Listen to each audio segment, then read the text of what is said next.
उपचुनाव को लेकर आरजेडी और कांग्रेस में जिस तरीके की घमासान देखने को मिल रही है, ये गठबंधन उपचुनाव में टूटता हुआ हमें दिखाई दिया और सीधे तौर पर जब तस्वीरें निकलकर सामने आई तो सभी कहीं ना कहीं भौचक्के रह गए। लेकिन इसी कड़ी में अब जो स्टेटमेंट आया है वो अपने आप में परेशान करने वाला है। उपचुनाव में आरजेडी के साथ गठबंधन टूटने के बाद कांग्रेस अब एकला चलो की नीति अपनाने का ऐलान कर चुका है। पार्टी प्रदेश अध्यक्ष मदन मोहन झा की माने तो कांग्रेस अब अकेले अपने बूते ही सभी चुनाव लड़ेगी। दरअसल आरजेडी से कांग्रेस की खटास कुशेश्वर स्थान सीट को लेकर हुई। मदन मोहन झा ने कहा कि कुशेश्वर कांग्रेस की परंपरागत सीट रही है। उन्होंने कहा कि आरजेडी ने यहां से अपना उम्मीदवार उतारकर अच्छा काम नहीं किया, आरजेडी ने धोखा दिया है। उन्होंने कहा कि बिहार की जनता चाहती है कि कांग्रेस अब अकेले चुनाव लड़े। पार्टी आलाकमान की भी यही राय है कि बिहार में आरजेडी को छोड़कर अपने बूते पर हर चुनाव लड़ा जाए और कांग्रेस की खोई हुई साख को वापस पाया जाए। कांग्रेस के तमाम दिग्गज इन दिनों कुशेश्वर स्थान में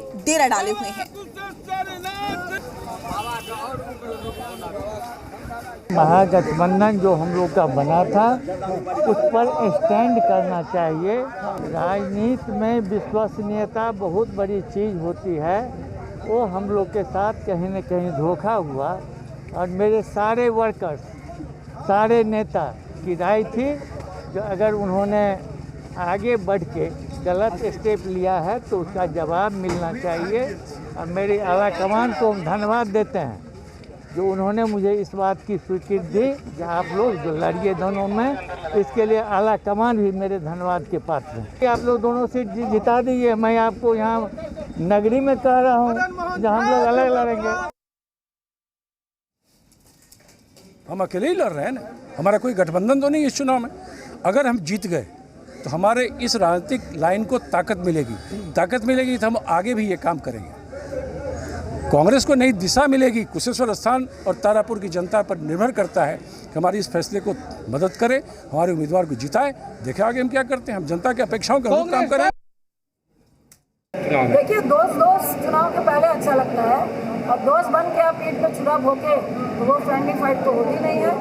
आपको लग रहा है ये फ्रेंडली फाइट है तो आप कह दीजिए कि भैया फ्रेंडली फाइट है, आरजेडी तो सिर्फ दोस्त है, आरजेडी को वोट मत दीजिए, कांग्रेस को वोट दीजिए।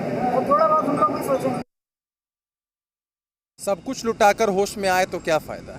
एक तो वैसे ही कांग्रेस पार्टी राष्ट्रीय स्तर पर हो या प्रदेश स्तर पर नेतृत्व विहीन पार्टी है और इतने दिनों से ये लोग राजद के पिछलग्गू बने हुए थे। अरे राजद ने कब अपने किस घटक दल का सम्मान किया है। अब कांग्रेस पार्टी को होश आया है और लगता है कि कुछ भूले भटके युवा कांग्रेस पार्टी में जब से शामिल हुए हैं तब से कांग्रेस पार्टी को इस बात का झूठा इल्म हो गया है कि ये लोग भी अकेले कुछ कर सकते हैं। अच्छा ही है, जनता इस चुनाव में इनका भ्रम तोड़ ही देगी। न कांग्रेस पार्टी को समर्थन देगी न राजद को देगी। हमारे ही कैंडिडेट्स भारी मतों से चुनाव में विजयी होंगे।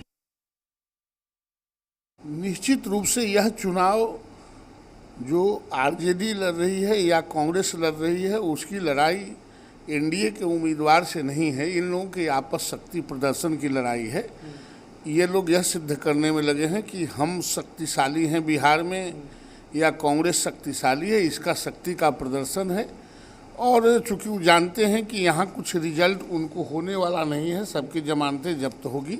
एनडीए का उम्मीदवार दोनों जगह से जीता था और दोनों जगह से जीतेगा। इन लोगों की उम्मीदवारी को बिहार की जनता बर्खास्त करेगी। तो आरजेडी और कांग्रेस के बीच का जो घमासान है वो लगातार बढ़ता ही जा रहा है और यही वजह है कि कुशेश्वर स्थान की सीट को लेकर जिस तरीके से घमासान हमने देखा, अब सीधे तौर पर कांग्रेस अपनी तरफ से एकला चलो की नीति पर कायम है। लेकिन आने वाले वक्त में क्या वाकई एकला चलो की नीति पर ही कायम रहेगा, ये बड़ा सवाल है। तमाम जानकारी के साथ हमारे संवाददाता आशुतोष भी हमारे साथ जुड़ चुके हैं। आशुतोष, कांग्रेस कहीं ना कहीं तमाम स्टेटमेंट से ये साफ कर रही है कि ना सिर्फ उपचुनाव, इससे आगे भी कांग्रेस एकला चलो की नीति को अपनाएगी। नहीं, ये कहना बहुत ही मुश्किल है, इतना आसान नहीं होता है क्योंकि इतिहास गवाह रहा है कि इससे पहले भी कुछ मौके आए हैं जब कांग्रेस और आरजेडी ने अलग अलग राहें अपनाई हैं, लेकिन ठीक चुनाव से पहले फिर से कांग्रेस और आरजेडी की राहें एक हो गई हैं और ये कई मौक़ों पर ऐसा हुआ है। और मैंने कई बार कहा है कि इससे पहले भी कई चुनाव ऐसे हुए हैं जब आरजेडी और कांग्रेस ने चुनाव लड़कर अकेले लड़कर अपनी ताकत देख ली है। दोनों को निराशा हाथ लगी है, खासतौर से 2009 लोकसभा चुनाव और विधानसभा चुनाव 2010, दोनों ही दलों ने अपनी ताकत को आजमा लिया है। ये अलग बात है कि अभी जो आरजेडी है वो तेजस्वी यादव के नेतृत्व में चल रही है और जो भी बड़े फैसले ले रहे हैं वो तेजस्वी यादव ही ले रहे हैं। तेजस्वी यादव ने यहाँ बहुत अच्छी स्ट्रैटेजी अपनाई है कांग्रेस के खिलाफ। वो इसे फ्रेंडली फाइट बता रहे हैं, यानी वो जहाँ भी लोगों के बीच जा रहे हैं उनका साफ तौर पर कहना है कि कांग्रेस और उनके बीच में फ्रेंडली फाइट है। लोग चाहें तो आरजेडी को भी वोट दे सकते हैं, कहीं कोई आपत्ति नहीं है। ऐसा नहीं है कि आप कांग्रेस को वोट देंगे तो बहुत कुछ बदल जाएगा। कांग्रेस का कैंडिडेट अगर कमज़ोर है तो आप आरजेडी को वोट दें, आरजेडी को जिताएं तो ज़्यादा बेहतर होगा। तो ये आरजेडी की स्ट्रैटेजी है, लेकिन कांग्रेस भी अपनी स्ट्रैटेजी लेकर चल रही है। कांग्रेस साफ तौर पर मैसेज देना चाहती है, चूँकि अगर कांग्रेस इसे फ्रेंडली फाइट मान लेगी, कांग्रेस ये कहेगी कि हम लोग फिर से एकजुट हो जाएंगे, तो हो सकता है अभी से कांग्रेस की हार तय हो जाएगी। और यही वजह है कि अपने कार्यकर्ताओं में उत्साह जगाने के लिए, लोगों के बीच एक विकल्प देने के लिए कांग्रेस पार्टी का ये एजेंडा है, ये स्ट्रैटेजी है। देखिए, जैसे कि आप जिक्र कर रहे थे, बिल्कुल आपने जिक्र किया कि ऐसा कई बार हुआ है, लेकिन इस बार स्थिति और परिस्थिति दोनों अलग है। न सिर्फ उपचुनाव की बात कहेंगे, इससे पहले जिस तरीके के स्टेटमेंट हमने देखे हैं और हम तो सीधे तौर पर देख रहे हैं कि आरजेडी में भी किस तरीके की घमासान मची हुई है। एक परिवार का कलह के पार्टी पर असर डाल रहा है। यही वजह है कि उपचुनाव में अब कांग्रेस ये सोच रहा है कि अपनी एक अलग राह अपनाई जाए। उपचुनाव कहीं ना कहीं इसके बीच में दीवार है। उपचुनाव ये डिसाइड करेगा कि क्या वाकई कांग्रेस अकेले चलेगी या आरजेडी का दामन एक बार फिर से दोनों एक साथ खड़े हो जाएंगे।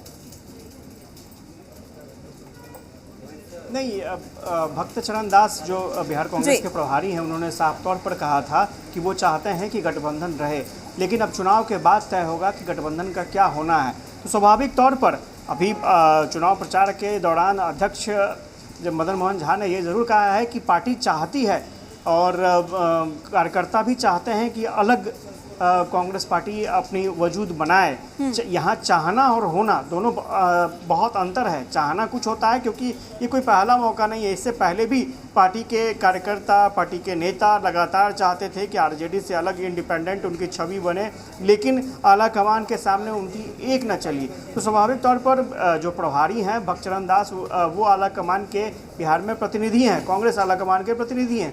तो ऐसे में भक्त चरण दास ने सिर्फ ये संकेत दिए हैं कि महागठबंधन रहेगा या नहीं रहेगा वो आगे पता चलेगा चुनाव के बाद। तो स्वाभाविक तौर पर चुनाव के बाद जो परिस्थितियां बनती हैं, अगर चुनाव में आरजेडी की जीत हो जाती है तो स्वाभाविक तौर पर आरजेडी अपने हिसाब से चलेगी। और आपको याद होगा कि तेजस्वी यादव ने पिछले दिनों प्रशिक्षण शिविर में साफ तौर पर अपने कार्यकर्ताओं को मैसेज दिया था कि संगठन अगर हर एक सीट पर मजबूत रहता है तो पार्टी सभी सीटों पर चुनाव लड़ सकती है। आशुतोष, बिल्कुल फिलहाल उपचुनाव से कई ज्यादा उम्मीदें हैं। कांग्रेस को देखना लाजमी है कि उपचुनाव के बाद क्या कुछ निर्णय लिया जाता है कांग्रेस की ओर से, और साथ ही क्या वाकई आरजेडी और कांग्रेस के बीच में जो घमासान मचा हुआ है वो खत्म होगा उपचुनाव के बाद। फिलहाल